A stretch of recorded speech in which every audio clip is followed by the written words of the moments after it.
नमस्कार. आज आलो आहोत आपण अपर्णा कुलकर्णीकडे. हॅलो, नमस्कार. मी Rashmi Savarkar.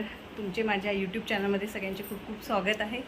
Happy Times with Rashmi या माझ्या यूट्यूब चॅनलमध्ये आज आपण माझ्या सगळ्या मैत्रिणी आम्ही चैत्र गौरीच्या निमित्ताने इथे जमलो आहोत. आज मुख्य म्हणजे तिचं हे सुंदर घराचं आपण होम टूर करूया. तर बघूया अपर्णाचं घर. ही माझी मैत्रीण आहे अपर्णा. आज आपण का भेटलो आहे आणि काय करणार आहोत अपर्णा, तू पण थोडंसं सांग. चैत्रा गौरीच्या निमित्ताने आपण भेटलो. याच्या आधी तुम्ही जो एक डान्स करून आला छान, तेव्हा मी नव्हते त्याच्यामध्ये सहभागी होऊ शकले, म्हणून तुमचं कौतुक करायला माझ्याकडे या असं म्हटलं. आज छान चैत्रा गौरीचं निमित्त पण आहे. तर आज आपण अपर्णा तुझ्या घराचं होम टूर करणार आहोत. तर सुरुवात आपण छान चैत्र गौरपासून करूया. त्याआधी आपण बघूया आज आम्ही कोण कोण जमलो आहेत ते. हिला तुम्ही ओळखत असाल कारण ह्या सगळ्या आम्ही डान्समध्ये होतोच. अंजली कोंजलवार, आरती देशमुख, माधवी पांडे, हाय, मी मधुचंद्र साठे आणि आमच्या कवी आणि आम्ही सगळ्या जणी आणि हे सगळ्या जणी इथे छानपैकी बसले आहेत. तर आता आपण जाऊया आपल्या गौरीकडे. तर ही सुंदर अशी चैत्रगौर मांडली आहे अपर्णानी. अतिशय सुरेख असं छान डेकोरेशन केलेलं आहे. बघा, तुम्ही पण बघू शकताय.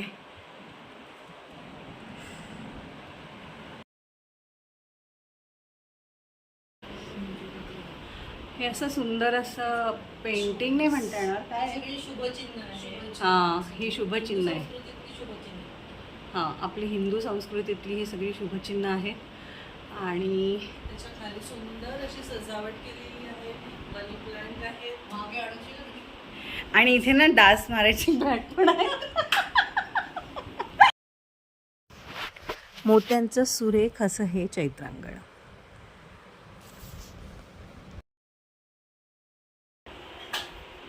वा, खूप सुरेख.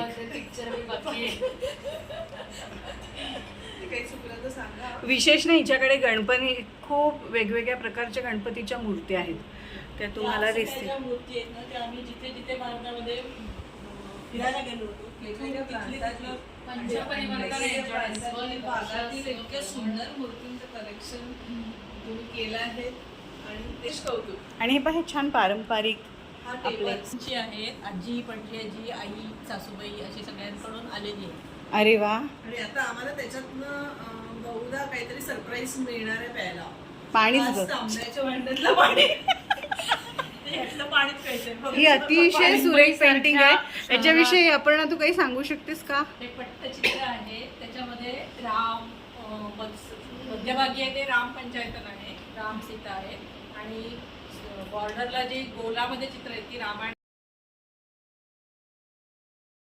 वेगवेगळे प्रसंग दर्शवणारी ही प्रसंग आहे.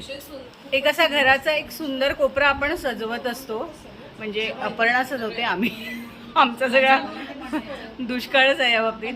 पण तरी अपर्णाच्या काय म्हणतात त्याला, गोष्टीचा अगदी विचार करून आणि नियोजनपूर्व आणि उत्तम पद्धतीने त्यांनी ती मांडणी केली आहे.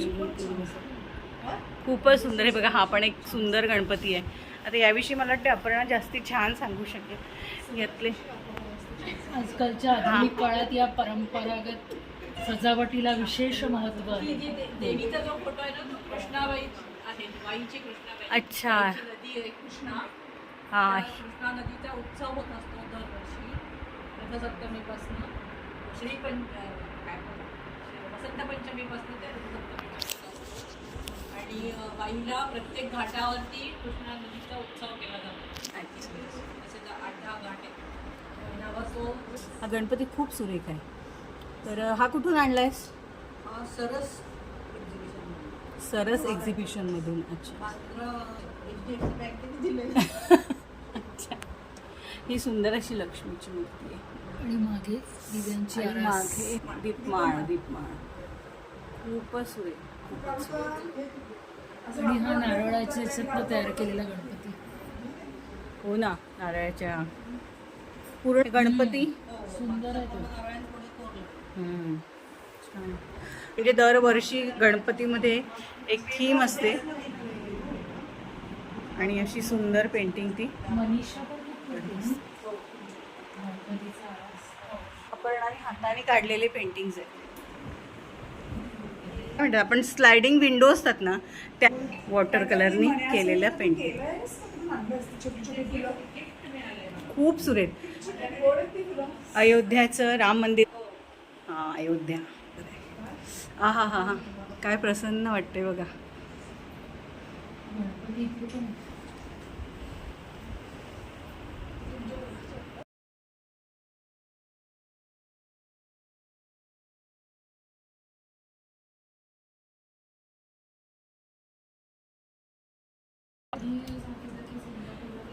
आत्ता तुम्हाला मी जे सांगितलं होतं की गणपतींची विशेष आवड असणारी यांची हे कुटुंब आहे आणि यांच्याकडे बघा गणपतीचे किती सुंदर वेगवेगळ्या मूर्त्या आहेत.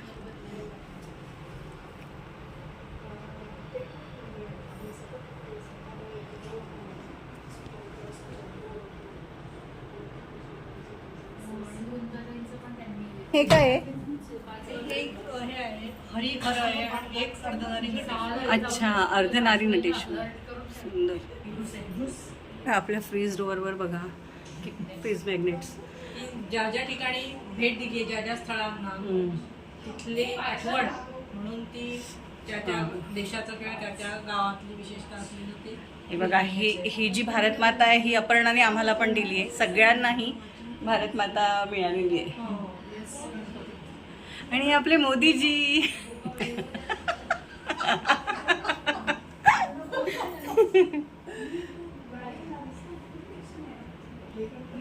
शिवाजी महाराज. आपले अयोध्येचा राम. असे अपर्णा जिथे जिथे गेली आहे तिथून तिने छान फ्रीज मॅग्नेट्स आणलेत. ही आपली छान काय म्हणता येईल, बहुगुणी, अजून काय म्हणतो आपण, असं छान व्यक्तिमत्व आहे जे मला आता मी पुढे अजून आठवलं की सांगेल तुम्हाला.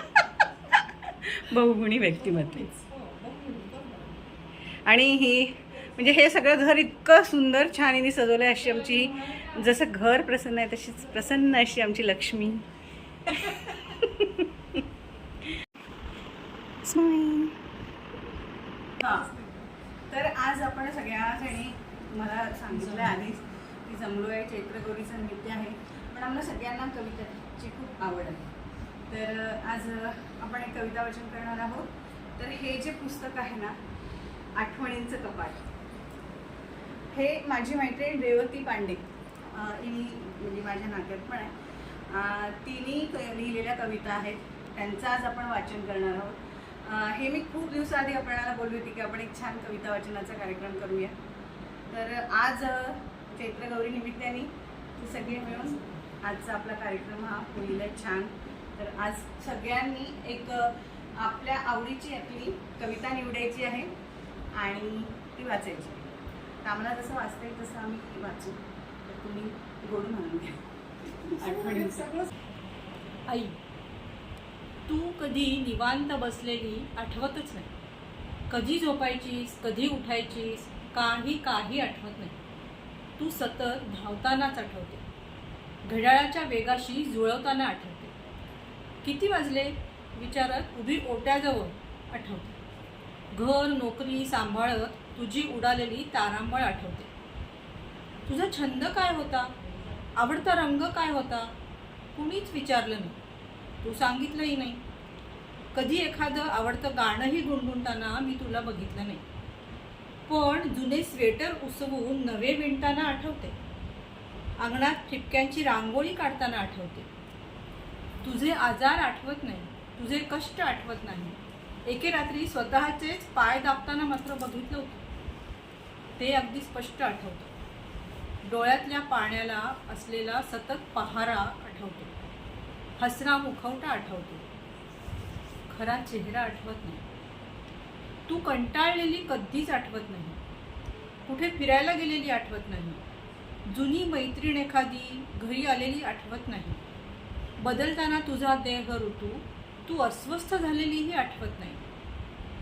खोळ्या भाबड्या कल्पना माझ्या, जन्म पुढला असेल जर काही तर तू व्हावीस माझी मुलगी आणि मी तुझे लाड पुरवणारी आई. वा, खूप सुंदर, खूप सुंदर. छान म्हटली ना कविता एकदम. कमी येतोय. आठवणींचं कपाट या कविता संग्रहालयातल्या आठवणींचं कपाट या कवितेचं वाचन मी आत्ता करणार आहे. आज आवरायला घेतलंय मी आठवणींचं कपाट. काही आठवणी परीड घडीच्या, कडक इस्त्रीच्या, कधीही न उकललेल्या आणि आता आखूड झालेल्या कपड्यांसारख्या. त्यांचं अस्तित्व फक्त एका घडीचं, जशी क्षणभराची हळवी पहाट.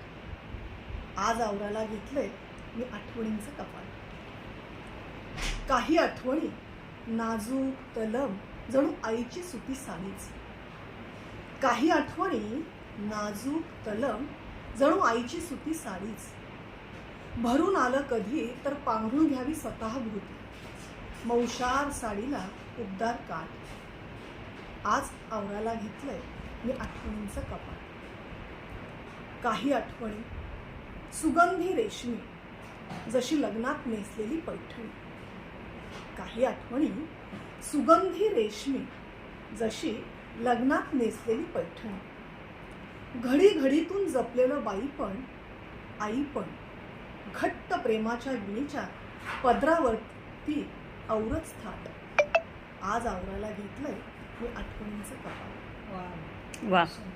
काही आठवणी नकळत येता जाता कोंबलेल्या कपड्यांसारख्या टोचणाऱ्या, बोचणाऱ्या. काही आठवणी नकळत येता जाता कोंबलेल्या कपड्यांसारख्या टोचणाऱ्या, बोचणाऱ्या. थोडा वेळ घातल्या तरी नको तिथं काचणाऱ्या. अशा आठवणींना दाखवीन म्हणते बाहेरची वाट. अशा आठवणींना दाखवीन म्हणते बाहेरची वाट. आज आवरायला घेतलंय मी आठवणींचं कपाट. आज आवरायला घेतलंय मी आठवणींचं कपाट. वा, सुंदर, काय सुंदर कविता आहे. छान आहे, एकदम सुंदर. वाचन पण खूप छान केलं. वाचले, खूप छान, सुंदर. खूप सुरेख वाचलं, खूपच छान. आठवणींचे कपाट या पुस्तक कविता संग्रहातील मागणे, आपल्या लाडका देव आपला विठुरायाला मागणे कवयित्रीने या कवितेतून केलेले आहे. मी मागणे ही कविता वाचते. तृष्णेच्या वाळवंटात जणू काळे मेघ नभा, तृष्णेच्या वाळवंटात जणू काळे मेघ नभा, काळ्या पाषाणाचा देव माझा तसा विटेवरी उभा. शुद्ध प्रेमाचीच आज कळे भक्तीचीच भाषा, शुद्ध प्रेमाचीच आज कळे भक्तीचीच भाषा. जनाबाईचे दळण करी माझा पंढरीचा राजा. तुझे मन मोठे देवा, तुझे मन मोठे देवा, करी भक्तांना महान. एका वारकऱ्यासाठी धाडलेस पुष्पक विमान. 7 रंग सप्तसूर गुंफिले तुळशीच्या काठी, 7 रंग सप्तसूर गुंफिले तुळशीच्या माळी. तुझ्या भक्तीचाच बुक्का आम्हा भक्तांच्या कपाळी. माझी मोठी प्रीत देवा, माझी मोठी प्रीत देवा, सारे तुलाच सांगते. तुझ्याकडे माझ्यासाठी फक्त तुलाच मागते, फक्त तुलाच मागते. आठवणींचं कपाट रेवती निलेश पांडे यांनी एक छान कविता संग्रह दिला आहे. ह्या कविता संग्रहातली रेवतीला बहुतेक ही पहाट आवडली, जशी मला आवडते. तिच्या कवितेचं नाव आहे पहाट, जी मी आता वाचून दाखवणार आहे. हातात कॉफीचा मग आणि खिडकीतून दिसणारी रम्य पहाट, दाटून आलेल्या नभातून सोनेरी किरणांनी शोधलेली वाट. नजर जाईल तिकडे फक्त ओली चिंब हिरवळ, डांबरी रस्त्याभोवती ओल्या मातीचा दरवळ, झाडांनी लालेला कळ्यांचा साज, घरट्यातील पिल्लांचा सूक्ष्म मधुर आवाज. भिरीवरले आकाश व्यक्त होण्यास सरसावलेले, रात्रभर बरसून माझ्या खिडकीवर विसावलेले, माझ्या खिडकीवर विसावलेले. वा. आठवणींचं कपाट या पुस्तकातला समांतर ही कविता आज मी वाचून दाखवणार आहे. इतरांनी चालून गुळगुळीत केलेला धोपट मार्ग, इतरांनी चालून गुळगुळीत केलेला धोपट मार्ग आणि स्वतः शोधलेली नवखी पाऊल वाट, दोन्ही वाटा समांतर. आयुष्य काढणे आणि आयुष्य जगणे यामधील इतकंच काय ते अंतर. वा. समांतर. वा, सुंदर. खूप छान. हे राहिलं ना. हां. मी आठवणींचं कपाट या संग्रहातील इवलस आकाश ही कविता वाचून दाखवणार आहे. रेवती, खास तुझ्यासाठी. परी कथे पलीकडील वेगळं जग तिला पाहायचं होतं. परी कथे पलीकडील वेगळं जग तिला पाहायचं होतं. चौकटी बाहेरची एक तिरकी रेघ बनून राहायचं होतं. लोकांचा काय विचार करतेस, मनासारखं घे जगून. लोकांचा काय विचार करतेस, मनासारखं घे जगून. ती म्हणायची, नक्कल करण्यात अवघा जन्म जाईल निघून. नक्कल करण्यात अवघा जन्म जाईल निघून. सगळ्यांनी जे केलं तेच आपण का करायला हवं. सगळ्यांनी जे केलं ते आपण का करायला हवं. दुसऱ्यांच्या पावलावर पाऊल ठेवून त्याला काय म्हणायचं नवं. ती जशी होती आधीच्या अनंत पिढ्या, आपणही अगदी तसंच व्हायचं का. त्यांचा पिंजरा सोन्याचा म्हणून आपणही तोच घ्यायचा का. स्वतःच्या पंखांवर विश्वास ठेव, सारेच हैराण होतील तुझी झेप बघून. ती म्हणायची, नक्कल करण्यात अवघा जन्म जाईल निघून. नक्कल करण्यात अवघा जन्म जाईल निघून. वा वा, मस्त. मस्त. छान आहे पुस्तक. कविता पण अगदी छान, नेहमीच्या सोप्या सोप्या शब्दांनी गुंफलेल्या कविता आहेत आणि आपल्या रोजच्या आयुष्यातल्या ज्या भावना आहेत त्या सगळ्या त्याच्यामध्ये उतरल्या आहेत. आणि कविता वाचनाच्या निमित्ताने एक सुंदर अनुभवायला मिळालेला आणि कवितेतले प्रत्येक शब्द हृदयाला जोडणारे आहेत. तुला काय वाटते, अजूनही कविता वाचण्यात मग्न आहे अंजली?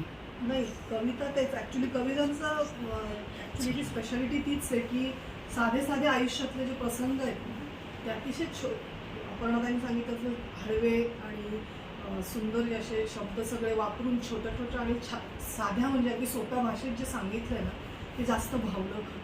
सोप्या भाषेत जे सांगितलं ते माणसाला लगेच पोहोचतं, प्रत्येकाच्या हृदयापर्यंत ते पोहोचतं. हे जास्त महत्त्वाचं म्हणजे आहे या कवितांमध्ये, जास्त आवडलं.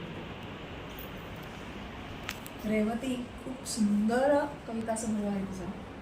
साधी सोपे शब्द, आपण दररोज जे बघतो, जे अनुभवतो, आपली नाती असतील, निसर्ग असेल, आजूबाजूचं निसर्ग असेल, वातावरण असेल, या सगळ्याला आपण जे नुसतं बघतो ते तुझ्या कविता संग्रहातनं अनुभवायला मिळालं.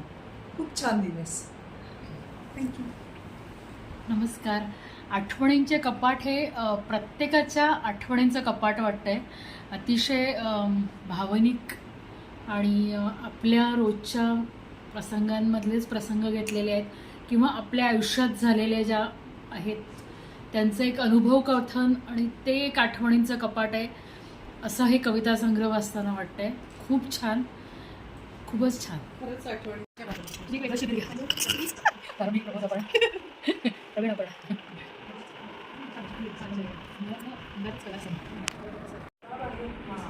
चंदाची केलेली खीर खीर सुंदर आहे. सुंदर आणि आंबे डाळ पण खूप सुंदर. बस अशी छान आंबेडाळ आणि अपर्णाताई जितक्या कल्पक पद्धतीने घर सगळं सजवलेलं आहे तितकंच सुगरण पद्धतीने सगळं खाण्याचं हे केलं आहे.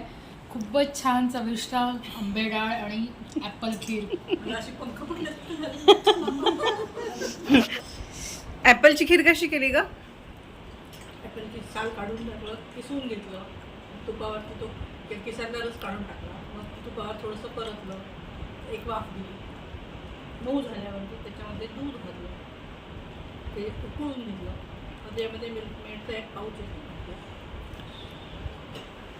छान आहे ॲपल खीर. नो सगळ्यांनी हळदी कुंकू घेतले आणि ज्यांना घाई होती त्या निघून गेल्या आणि मग आम्ही अशी एक छान रील बनवली आणि मग आमची रील बनवण्याची गंमत सुरू झाली. जवळपास 5-6 रिटेक नंतर आमची एक छान रील बनली. ती तुम्ही माझ्या इंस्टाग्रामला बघितली असेलच.